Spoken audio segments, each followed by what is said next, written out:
what a great first game that was to highlight how important positioning was for a team like Seasons to win that over the Guard and Luminosity, but gotta highlight the consistency that we keep seeing from the Guard.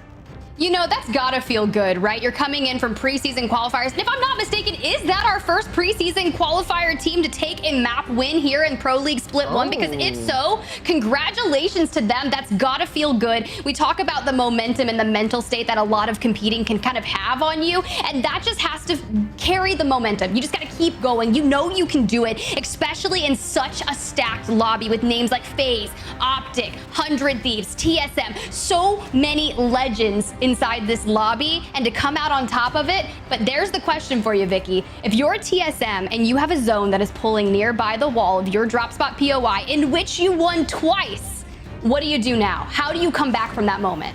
You stay put and you make sure that you control that entire side of the circle, especially since this is Storm Point that we're on right now. So the disparity between that high to low ground, between the northern part of the map and the southern part of the map, make a huge difference for the teams that are running the Valkyrie, that have the Skyward Dive to transcend through more ground. We're gonna have to see where the circle is gonna be taking us into game number 2, as we saw a familiar circle in the Amir region moving towards North Pad. This time around, it was on the outskirts of the trenches where there was little to no cover other than playing off the low ground inside the trench themselves. So it can be difficult to find yourself in a good spot if you decide to rotate early.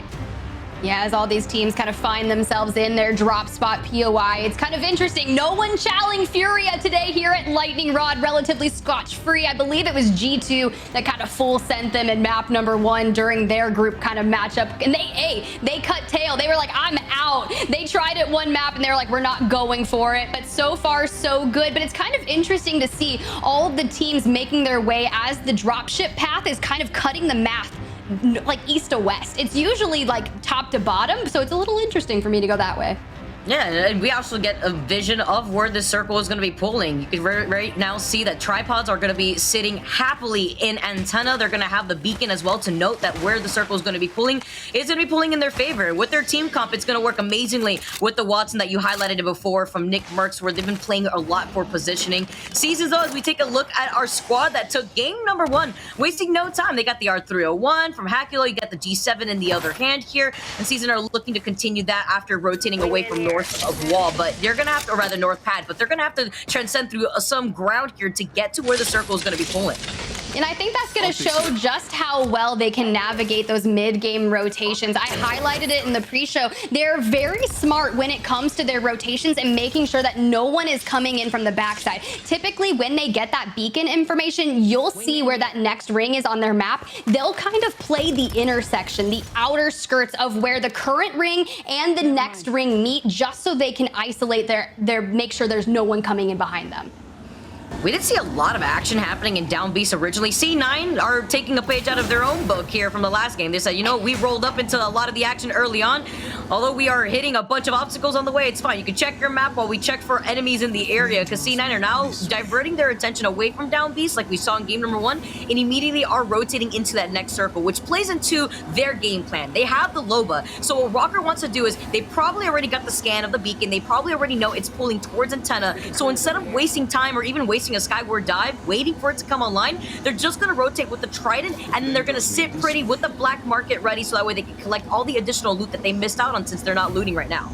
Yeah, Zach Mazer looking a little bit like Dom Toretto right now as they navigate the terrain here in Storm Point. Getting a little rough, but hey, getting Rocker back in the Trident. You got to hit the nitrous boost there because there's nearby people and you do not want to undergo a lot of damage because you just have to keep driving. But you have to get into a nearby building, kind of reset a little bit. And hey, tripods in the vicinity. Nick Merckx with that purple shield, 2 blues, so they are kitted and ready to go. Gent with that G7 Scout. We saw what happened to him when he faced off against Space Station, so we don't want to have any unsuspecting people in the area. I'm worried right now with tripods actually trying to figure out where C9 is pulling up to. You know that Trident made a lot of noise, and we can predict that the circle could continuously go more south. So I'm expecting more teams to get into the Gale Station fish farm areas. You can even hear the Skyward Dives coming in. It's C9, and this is what their game plan is. In case the Trident doesn't work out for them, they can get information with the Skyward Dive, and then they can solidify where they want to sit down in for this building. So even though they don't have the Watson, they're going to be able to get information off of that Skyward Dive with the Valkyrie passive, take it to the sky, see what other squads are making the rotation in this area, and now they're going to be able to stay here with the Black Market to collect any additional loot that they need. Yeah, my only issue with this building is there's so many entryways and there's no way to fortify this building for Cloud9. Yes, you've got a black market to get as many shield swaps as you can possibly handle, but hey, let's cut on over to Optic, who's getting into a little bit of scuffle here on the outskirts of Antenna. You've got the information. They have a little bit of shield disparity aside from the team that they're pushing in, but we just gotta say it. I'm ready to see something cool out of you, Dupe. Oh, and I'm ready to see something cool happen from Sentinels. They got the Revenant Totem out and about. You see Lou with the pings, but they're not looking to get aggressive. They're going to use this Death Totem as a way to just reposition instead. A very passive approach here from Sentinels, and that is exactly what they want to do. They saw that there was a squad right next to him, but they didn't want to take the risk of fully sending it onto them with the Death Totem protection onto them. That's kind of an interesting call, and I love that you highlighted that because that's a definite different use of what we're seeing out of Revenant. I have trauma in the past from being rev-tamed back in the day, so seeing this as a defensive approach, all right, Lou, okay, Sentinels, we see you, Tech, but Oxygen Esports getting poked and prodded and now caught out in the open, trying to finesse their way out. We see Senpai right here, kind of just doing a little hop, skip, jump away on the Gibby, but the movement is on point. Yeah, he's got to dance around a little bit. He's a big boy, so he doesn't want to get hit with this bigger hurt box. And I love how you pinpointed that different comp. I mean, I get the PTSD as well, especially when I hear the jump pad sometimes. My little Bloodhound legs can only take me so far, but there is a spot that just landed right next to Oxygen. And with that Horizon gravity lift, it's got to be TSM. They said, make way. We're also going to force our way into this building here next. And this is what they need to do. After that match number 1, they need to find some success and get some early fights in there. A great black hole sucking Oxygen into it. And now TSM able to really quickly wipe up that fight. Oxygen Esports, your first team eliminated here in map number 2. And now TSM able to have those purple shields, utilizing kind of that heartbeat passive to make sure no one is pushing in immediately on them. That was such a quick fight for TSM. I mean, they landed on top of them and took every open area in those windows to actually contest Oxygen. Let's do a listen into TSM to see what their next move is going to be if they want to station up inside this house. Yeah, that scared the shit out of me.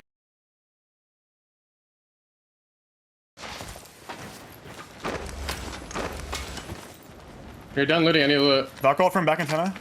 Yep. Yep. Hop in, ultic cell. Everyone else has an look cell. I don't know if you want to... Maybe you should just keep it for now. I'm gonna hold it, yeah. Can you hold it, Jordan? Or better for you to hold it? I can hold it, I can hold it. I have 3 bats. I have 3 There's as no well. light. I have 300 light. I have 24 light. I'm dropping you light. Okay, I can't carry the rest. Light ammo here. Is there a cog anywhere extra? I don't think so. I'm breaking all these doors here on this building.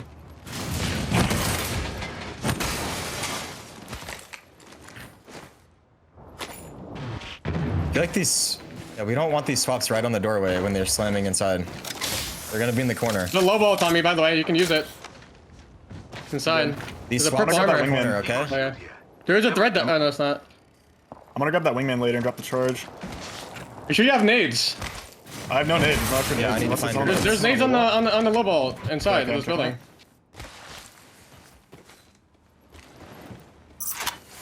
Hearing them talk about the amount of nades that they're working with, the equipment that they need before they make their next move. I mean, thank you to the Lobo who just dropped her black market here at our feet. We'll definitely take one of those. TSM being very grateful, are taken to the rooftops right now to overlook any of the other teams that are making the rotation outside of Antenna.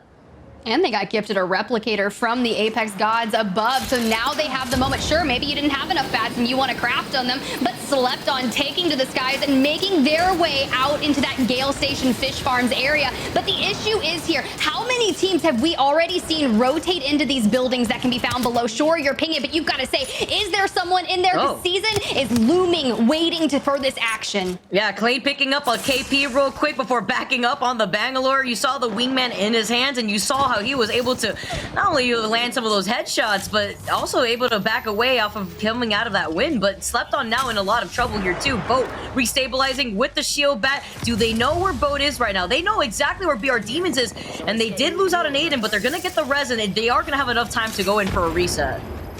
Yeah, I would love to see BR Demons fight through the mid game, make it all the way till end to see just how well they can prove themselves here. Because we've seen a lot of really interesting fights out of them, especially utilizing the Horizon ultimate to really prevent Optic Gaming from escaping their claws. So now BR Demons finding themselves inside this building. Kind of hard to hold on to, but Vane's got that PK in hand, and they are just looking for Boat kind of looming below, and Vane dropping down. PK gonna hit for 36, and now the open chaoticness is ensuing. But it seems like that Valkyrie is gonna take the skies, get out of there. So Vane trying to find some information on where that last player is gonna go, but it looks like an Amigo from first attempt is gonna go ahead and clean that up. Hey, we take those two. There was literally one shot Valkyrie right there and served on the silver platter in the hands of Enemigo. So he's going to be able to capitalize off of that as BR Demons are going to be playing patiently inside this building. As they showed, there's like 5 to 6 squads in this area alone. It's absolutely insane. You still got C9 in the area, Optic Gaming, Guard are going to make their rotation here soon, Luminosity. It's insane here as BR Demons are just trying to get enough information to figure out where they can rotate to safely with Vane being on the seer. A lot of people making their way in. This is going to be a rather precarious in-game. I feel like anytime we come to the south side of Storm Point, things get just a little bit, I don't know what the word I'm looking for is, but hey, you've got the information coming in from an enemy team looking to kind of put some pressure onto BR Demons. We get a little freeform shot here of James Fearless and co. You got Sign Us Please just getting pelted and punished by a charge rifle looming around. Now, when you think of charge rifle, I think I saw one in the hands of Verholst earlier on. Yeah, it's either Verholst or Reps. I know Reps absolutely loves that charge rifle. I mean, when he was back on the Gibby, that was like one of the best things ever. Not only could he just farm Evo shield charge for free, but of course having that shield that comes out of your arm as Gibby is always nice to see. But it's probably Verholst. We see the charge rifle used up a lot, especially on Storm Point, because of all the Skyward dives that you see, but also a lot of the open area that a lot of these teams could capitalize off of from the pressure of that one weapon alone. Sinus Please also taking some shots from the 30-30. Got the 2x4 scope. That's one of my favorite scopes personally. You can see here Synced also has the 2 times on that G7, and Esports Arena says, knock, knock, we got something even better. We got the Kraber in our hand, and I'm not too sure if they know that Esports Arena is creeping up from right behind them. Yeah, you've got the young gun Capra, one of the youngest in the North American ALGS Pro League here. And if you're going to put a Kraber in their hands, you are throwing it down. This is the first time we're getting that look at Luda on the ESA team. As you guys didn't know, Luda was previously competing under that MPL squad, who has recently picked up Shubi in Luda's replacement. So a couple changes going in the midweeks, and I'm really curious to see, will this be the trio that finds success? I know Phony, Fury, and Capra did incredibly well in those preseason qualifiers, but now is the time. They have picked up Luda, and they are currently sitting in 5th place after map number 1, currently setting themselves up for that end game here. Yeah, you talk about Capra. Capra is such an impressive player. ESA in general, they are so quick to adapt around having new members on the squad. Sinus Police, though, they're not going to be moving anywhere. They're taking their time still. They had enough information. Not too sure if they know that ESA is within the area with a Kraber in their hands. You can see them take a shot just yet. TSM also with the Massive in their hands, taking that out of the crate. You can see Reps just utilizing the heartbeat sensor to make sure that they can cut off any rotation from any of the stragglers that are exiting out of antenna. Yeah, I really love this. I don't usually check Twitter, but I got a tweet, and I want to give a shout out to my homie Mellowcrit. I've had some experience working with him. He gave a huge shout out to Season, taking that win there in map number 1, talking about their ring knowledge as TSM going under fire and being poked and prodded from afar. But no worries here. Hal has plenty of bats and syringes, etc. available to them to make sure that they have the utilities to go the distance. Something to note here, too, with TSM's position is where the circle is going to be pulling, because this could be a tricky situation for TSM, even if they opt to contest the 2 squads that are between themselves and rotating around this big rock, unless they decide to go past that choke point that's right behind them that leads them up that hill. They're going to be in a tough situation with less than 30 seconds on the clock. You could expect the Skyward dive, but how far is it going to take them before they're met and circle kept by the likes of C9 or BR Demons that we note that are holding the buildings in Gale Station where the circle is going to be pulling? Yeah, and I think that's going to be one of the moments where all of these teams will really separate themselves here in map number 2. I can guarantee that Season is kind of at an intersection. You can see right there on the picture of the map on your screen, Season is nestled in on that edge, kind of just waiting. And you've got FaZe, you've got Sign Us Please, you've got ESA and TSM and E8 that all need to come into the ring, as well as Furia. So the question is, with the chokehold in place, who is going to find success? Because that Valk ultimate is going to be such a risky endeavor to undertake here. Yeah, the choke point bosses right now that are closing up the gap between themselves and these choke points. Ooh, an EMP coming in though. Hold that thought with the EMP coming in. Guard are looking to fully send it to have an opportunity because there's another squad on the other side of that squad, and Guard recognized that, said it's not worth it. Yeah, we got the cracks with the arc stars. Yeah, you may be feeling yourself right now, but RKN understanding that the other squad on the other side of Furia are looking to try to capitalize off of this fight. Hey, playing it smart, and honestly, Keon on the alternator is giving me life. I always love this weapon. It really just has minimal recoil, and Keon undergoing a lot of damage here, but let's cut on over. FaZe on the edge of zone right now, just fighting for their life, trying to stay alive. They're going to get the full elim on Sign Us, please, but now they're undertaking a lot of shots from a third party, and that's going to be Luda, which is in the form of ESA. Now Slurp, last man standing here, and the young gun on FaZe. Can you keep it alive? Yes, you've got that gold shield, but is it enough? No, it's not. FaZe get eliminated. They waited way too long. They were in a really good position uphill, but they didn't want to find their way into that next circle because, again, we have the likes of BR Demons holding the other side of where this next circle is going to be pulling. Guard are finally making their next move under the guise of the Bangalore smoke, and Furia get deleted. I mean, they capitalized off of a bad positioning that Furia took because they used the Skyward Dive in a circle like this with, what, there was 15, 16 squads still alive before we're now down to 13 squads. So it was very risky at this point in time to navigate your way through this circle with the Skyward Dive with so many squads in the area. And when I was talking about the final bosses of these choke points, I was thinking about E8. I was thinking about BR Demons who are on the other side. Optic Gaming as well are still holding on to that final circle positioning to the south of Gale Station. I can respect that. I think that's one of the moments where if you can hold on to that positioning that you have from Optic Gaming and no one is going to chow you for your god spot, you hold on to that and you find yourself some success here in map number 2. But E8 finding themselves in a precarious situation here, nestled alongside this ledge. You've got the likes of TSM ready and waiting to pick up these elimination points. So if you're E8, you've got to find a way to get past the demons of TSM. And how do you do that? Do you take to the sky knowing that a lot of this ring is going to be filled with 12 other squads looking to pick you up as well? You got 10 seconds to make that decision right now. They are going to take it to the skies. They're not even going to risk trying to have an opportunity to third-party TSM if they find themselves in a fight. They're just waiting. They're talking real quick to figure out where they want to land because this could be a very risky situation. Let's do a quick listening to E8 to see what they do after they land in this tight circle. Anybody here? No, go here, go here. No one's here. Go, go, go. We can use the rocks to LOS. Armory's shooting at us. Shoot left, shoot left, shoot left, shoot left. 87. We're getting nades. We're getting walked up on the right. Walked up on the right. I ulted right. I don't know where they are. I have no... They just have I can't see them. digis. They have digis. Just play Nox for now. Gotta hold our Nox this way. No. For our squad to be in right now. TSM also getting deleted at the same time as E8 after their Skyward Dive. That's what happens. That's the risk that we were talking about before. And, you know, we've seen the spot like that be contested with these final circles pulling that direction, but there's little to no cover. You could hear the comp saying, we could try to LOS them through this rock, but there was too many teams shooting at them in different angles.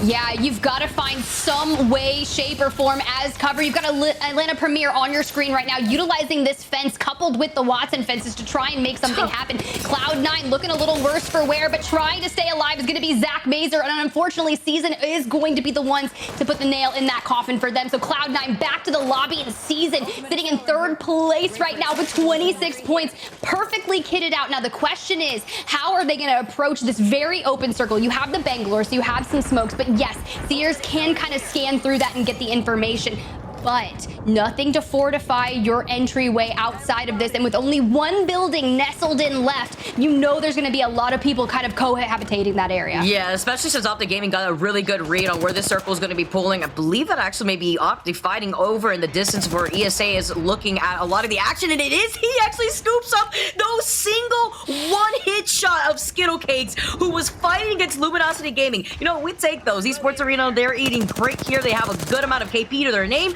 but they got to inch a little bit forward into that next circle. I know the sliver of this high ground is in that next circle, and they're going to be able to get enough information at the squads that are rotating from down below. Yeah, and I love that they're sitting on the high ground, but you run that risk. If you stay here too long, you have to jump down eventually, right? And you're going to be in the line of sight of every team in the lobby once you do leave. You're going to draw a lot of attention to yourself. But speaking of drawing attention to themselves, you can see the team in front of them making their move in, and ESA is just absolutely raining fire from above, trying to get a cheeky shot. Is going to be Luda, but they're nestled on the other side of the fence. Luda able to get it down onto Kenny, but the question is, if you're not going to jump off your high ground to pursue it, did they get the full? Because you can see on the left hand of your screen, Atlanta Premier just trying to remain on that rock, but taking so much damage from the storm. Insane. 5 squads left with Atlanta Premier. They're unable to get out of that position now. You can see Luminosity Gaming still cleaning up a lot of these heads here. Looks like enemy in a lot of trouble themselves as ESA are finally dropping down. I mean, they got the Digi threat, you got the Volt, but you don't want to overextend because you have limited ammunition here too. I'm looking at Capra with 73 bullets in the Volt, but they also saw that there's a team right behind them. They're going to be able to loot at least a little bit extra, but I'm wondering if we're going to see a weapon swap. I mean, this Volt is too stacked to give up.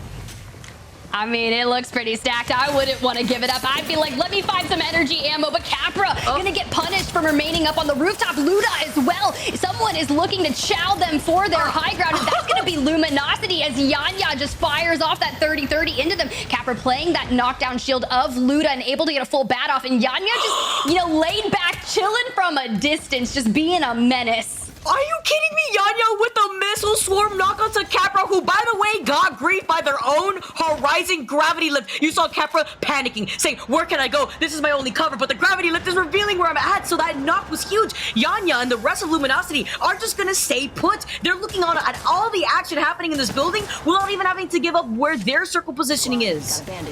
Oh, this is going to be interesting. We have a lot of up-and-coming names and teams left in the lobby. First attempt, Enemigo on your screen right now, trying to get rid of that black hole that was thrown towards them. Missile swarm going out, and there's so much damage all around. Bronzy gonna fall, Saucer within an inch of their life, and trying to garner that shield swap is impeccable. You're gonna have to be able to get this res onto Bronzy or play the life as a duo, because BR Demons is also gonna find themselves out as well. BR Demons out, ESA, Luminosity season first attempt left in this lobby with first attempt going down. That leaves 3 squads up alive, and Luminosity have the god spot right now. Even playing off the low ground, they have so much natural cover to work with, but this position means everything. They cannot get in a sandwiching situation if this squad tries to go to the right. Ooh, and you can see Neasel right there trying to throw some shots down onto that right side to make sure that no one full pushes Luminosity, but Yanya gonna get absolutely decimated within minimal health available to them, and now you can see the ultimate coming in, trying to really garner a lot of attention and control that space, but ESA just wreaking havoc. Luda gonna fall. The fact that they were able to get the teammates up and reset is kind of insane, and then PK just going off because there's no ammo left in the car. Oh, ESA cleaned up Luminosity, but seasoned with a back-to-back win. Patience is a virtue for this team. Positioning is everything. And they are your game number 2 winners once again.